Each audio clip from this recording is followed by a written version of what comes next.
नमस्कार, स्वागत है आपका हमारे चैनल पर। उत्तर प्रदेश में लगातार बुलडोजर की कार्यवाही जारी है और इसी कार्यवाही को रुकवाने के लिए जमीयत उलेमा हिंद की तरफ से सुप्रीम कोर्ट में डाली गई थी याचिका, जिस पर आज बड़ा फैसला सुनाते हुए सुप्रीम कोर्ट ने बुलडोजर पर रोक नहीं लगाई है। इस पूरे मामले पर और इस जो भी बातें कही गई हैं सुप्रीम कोर्ट की तरफ से, उन सभी चीज़ों को नज़दीकी से जानेंगे। हमारे साथ मौजूद हैं सुप्रीम कोर्ट से ही जाने माने वकील अश्विनी दुबे। सर, किस तरीके से देख रहे हैं आज जो फैसला दिया गया है, बातें कही गई हैं सुप्रीम कोर्ट की तरफ से और बुलडोजर पर भी रोक नहीं लगाई गई है?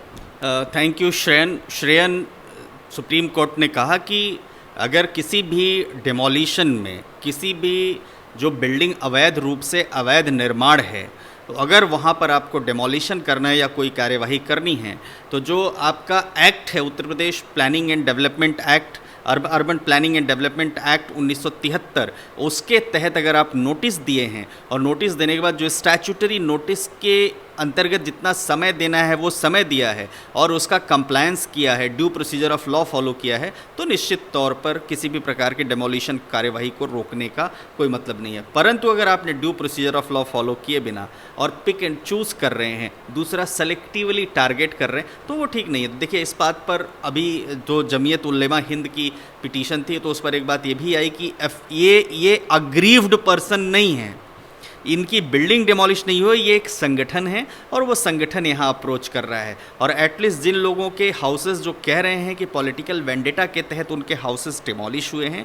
वो उनमें से कोई भी यहाँ पर पिटिशनर नहीं है। दूसरी बात जो सुप्रीम कोर्ट ने कहा कि हमें जो है देखना पड़ेगा और देखने के बाद ये देखना पड़ेगा कि किसी के साथ इनजस्टिस नहीं हो, और दूसरा लॉफुल अगर एक्शन हो रहा है तो लॉफुल एक्शन पर कोई रोक भी नहीं है। सर, सुप्रीम कोर्ट की तरफ से ये भी कहा गया है कि आने वाले दिनों में जो उत्तर प्रदेश की गवर्नमेंट है वो एफिडेविट फाइल करे। क्या चीज़ कही गई है इसमें पूरी? देखिए, निश्चित तौर पर एफिडेविट फाइल करने के पीछे जो जमीयत उलेमा हिंद की एप्लीकेशन है उसमें ये कहना है कि सेलेक्टिवली टारगेट करते हुए वो जो प्रोटेस्टर्स हैं जिनके ऊपर रॉयटिंग के एलिगेशंस हैं कि उन लोगों ने दंगा किया, दंगे में शामिल थे या दंगा के मुख्य साजिश करता थे, या जिन लोगों ने चाहे पुलिस के ऊपर अटैक हो, चाहे लोगों के ऊपर अटैक हो, चाहे वहाँ पर जिस तरह से रॉयटिंग की कियोस्क की स्थिति पैदा किया, तो बोले कि उन लोगों के जो हाउसेस, ऐसा तो नहीं है कि चूंकि पुलिस ने आइडेंटिफाई किया हो और आइडेंटिफाई करने के बाद उत्तर प्रदेश सरकार के इशारे पर जो लोग दंगे में शामिल हो उनके हाउसेस बिना due procedure of law follow किए, बिना रूल ऑफ लॉ के इस्टेब्लिश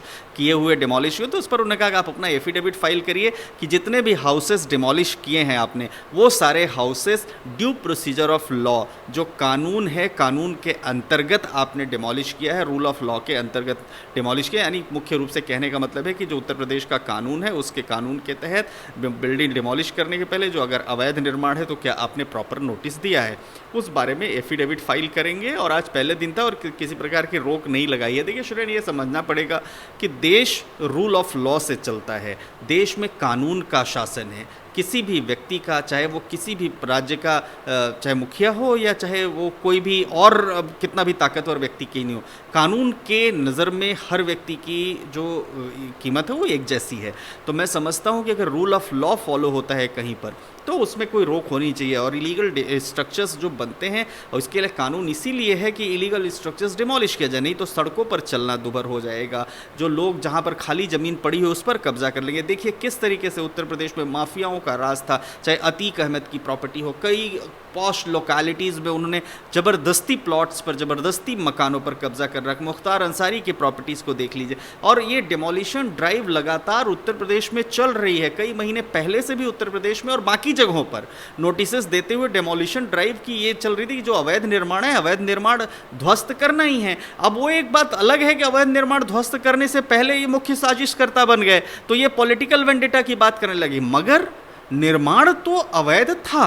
निर्माण तो जो Uttar Pradesh planning and urban planning and development act 1973 है, उसके अंतर्गत ना तो नक्शा पास हुआ था और ना ही जितना बनाने की मंजूरी थी उतना हुआ था। तो उसका हम लोगों ने नोटिस भी पढ़ा सोशल मीडिया के माध्यम से, आप लोगों के माध्यम से, कि नोटिसेस भी दिए गए हैं। तो जब नोटिसेस दिए गए हैं और उस नोटिस के बाद ये होता है कि आपको अपील करना है, चेयरमैन जो वहाँ का है urban planning and development act के अंतर्गत, जो वहाँ के उस एरिया के म्यूनिसिपल चेयरमैन है, म्यूनिसिपल चेयरमैन के पास जा करके आपको अपील लगानी है वो भी नहीं लगाते हैं, तो निश्चित तौर पर अवैध निर्माण तो ध्वस्त होना ही चाहिए। अवैध निर्माण ध्वस्त होने की सुप्रीम कोर्ट ने दिल्ली में देखिए एमसी मेहता के केस में तमाम कितनी सीलिंग्स हुई, कि तमाम कितनी ड्राइव्स चली, वो महाराष्ट्र में भी डिमोलिशन हुए और गुजरात में भी डिमोलिशन हुए, मध्य प्रदेश में भी डिमोलिशन हो रहे हैं। जहाँ कहीं भी अवैध निर्माण होगा, अवैध निर्माण को ध्वस्त करने का, उसको डिस्ट्रॉय करने का, उसको डेमोलिश करने का काम म्यूनिसिपल अथॉरिटीज़ का है। अगर ऐसा नहीं होगा, सरकारें अपना काम नहीं करेंगी, तो मैं समझता हूँ कि माफिया राज बनेगा, फिर कानून का शासन नहीं होगा, माफिया का शासन होगा और माफिया समय समय पर कब्जा करते रहेंगे। इसलिए सरकारों को, जो अथॉरिटीज़ हैं, उनको ध्वस्त करने की जिम्मेदारी कानून के अंतर्गत दी गई है।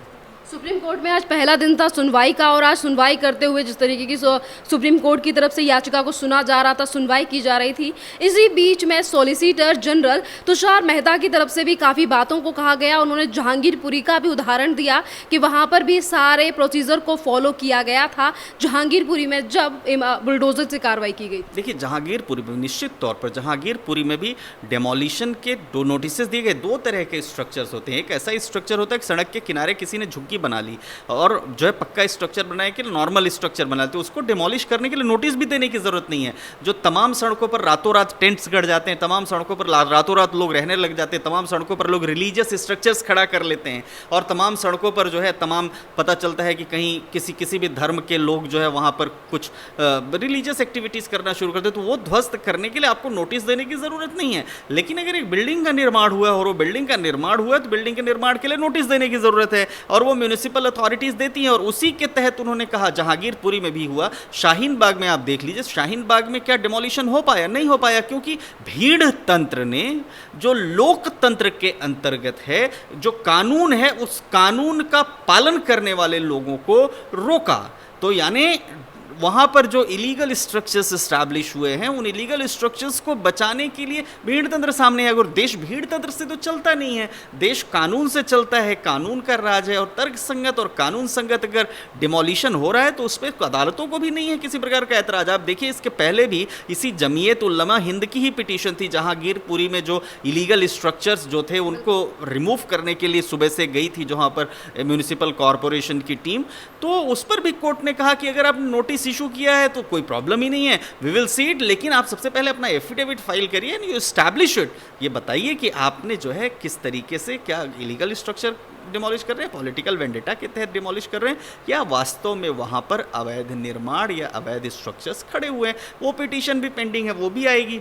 In the mean time Uttar Pradesh में भी डिमोलिशंस और चल ही रहे हैं। डिमोलिशन के लखनऊ में भी आपने पढ़ा होगा, बहुत तमाम जगहों पर, मेरठ में भी बड़े सारे डिमोलिशंस हुए, बनारस में भी बड़े सारे डिमोलिशंस हुए, कानपुर में भी पहले से बड़े सारे डिमोलिशंस हुए, बड़े अन्य शहरों में, आगरा में बड़े सारे डिमोलिशंस हुए और डिमोलिशन ड्राइव चल रही है। तो मैं समझता हूँ कि ये कानून के अंतर्गत है और इसीलिए सुप्रीम कोर्ट ने इस पर फिलहाल कोई भी अंतरिम आदेश देने से मना कर दिया। सर, आज सुप्रीम कोर्ट की तरफ से जो भी चीज़ें कही गई हैं, एक तरफ बुलडोजर पर रोक लगा दी गई है, इससे पहले तमाम संगठन और विपक्षी पार्टियां जिस तरीके से बार बार पर सुप्रीम कोर्ट का रुख कर रही थी बुलडोजर की कार्यवाही को लेकर, उस समय पर भी सुप्रीम कोर्ट की तरफ से कहा गया था कि जिस व्यक्ति के घर पर बुलडोजर चलता है वही सुप्रीम कोर्ट पहले हाई कोर्ट जाए और उसके बाद सुप्रीम कोर्ट आए। उसके बावजूद भी जो तमाम संगठन है वो किस तरीके से राजनीति के चलते पिटीशन डाल रहे हैं कि उत्तर प्रदेश में कि मुसलमानों को टारगेट किया जा रहा है या फिर एक विशेष धर्म को देखकर राजनीति की जा रही है। देखिए, कानून में विशेष धर्म जैसा कोई शब्द नहीं है। कानून राइट टू इक्वालिटी की बात करता है, राइट टू डिग्निटी की बात करता है और देश के सिटीजन्स की बात करता है। तो मैं नहीं समझता हूँ किस तरह के, और लोकशाही में, लोकतंत्र में जो पॉलिटिकल पार्टीज आरोप लगाते हैं उनमें कोई वो होता है, लेकिन हर पार्टी अपने मोटिव के लिए, अपने लोगों के बीच में ये दिखाने के लिए, पॉलिटिकल काडर को, अपने वोटर्स को दिखाने के लिए कि वो कुछ कर रहे हैं, वो अप्रोच करते हैं, लेकिन उससे कुछ फ़र्क नहीं पड़ता। अदालतें निष्पक्ष होकर एक पारदर्शी प्रक्रिया के तहत और कानून संगत जो है वो बातें करते हैं, और अदालतें किसी भी विशेष समुदाय की नहीं होती। अदालतें हर समुदाय की, अदालतें सबूतों पर जाती हैं, सबूतों के आधार पर निर्णय लेती हैं। इसलिए ये कह देना कि अदालती प्रक्रिया किसी भी पॉलिटिकल पार्टी से, किसी भी धर्म विशेष से, किसी समुदाय से प्रेरित होकर के की जा रही है, ऐसा जो है बिल्कुल नहीं है। देश रूल ऑफ लॉ से चलता है, कानून का शासन है और जो कानून के अंतर्गत सही है वही होता है। और रही बात अदालतों में पहुंचने की, जाने की, तो हर इस देश के नागरिक का ये अधिकार है कि वो अदालती प्रक्रिया में अदालतों में जाए और अपनी बात कहे, और निर्णय देना न देना और जो तर्क हैं, जो उस पर सबूत लगे हुए हैं, उसके आधार पर अदालत को धोना है। सर, अगर हम उत्तर प्रदेश के बुलडोज़र ड्राइव की बात करें तो इससे पहले जेएनयू में भी प्रदर्शन हुआ कि जो बुलडोज़र ड्राइव है वो गलत की जा रही है, और तमाम ऐसे भी लोग हैं जो सुप्रीम कोर्ट की तरफ से ऑर्डर दिए जाते हैं उस पर भी सवाल खड़ा करते हैं कि कोर्ट तो मिली हुई है। इस तरीके की चीज़ें भी आजकल बहुत सामने आ रही हैं। देखिए, दो तरह की बातें होती हैं कि अगर ऑर्डर पक्ष में आ गया तो लोग कहेंगे देखिए अदालत की प्रक्रिया, अदालत कितनी पारदर्शी, कितनी न्यायप्रिय है और कोई सबूत नहीं था इसलिए छोड़ दिया। और अगर उन लोगों के खिलाफ ऑर्डर आ गया तो उसमें वो कहते हैं कि अदालतें जो है इन्फ्लुएंस होकर के काम करती। पर मैं समझता हूँ कि अदालतें इन्फ्लुएंस होकर काम नहीं करती। अगर अदालतें इन्फ्लुएंस होकर काम करती तो इसी जहाँ भी गिरपुरी के केस में डिमोलिशन ड्राइव रुकती नहीं। अगर अदालतें निष्पक्ष नहीं होती तो इसी देश में जो पिछड़ा तोड़ एक्टिविस्ट हैं उन पर ऊपर जो यूएपीए के केसेस लगे हुए थे तो वो बेल आउट नहीं होता। अदालतें हमेशा निष्पक्ष होकर के, निर्भीक होकर के अपना कार्य करती हैं। इसलिए अदालतों को कहना, ब्लेम करना, मैं समझता हूँ कि वो एक पॉलिटिकल स्टेटमेंट है जिस पर बहुत ज़्यादा जजेस भी ध्यान नहीं देते हैं।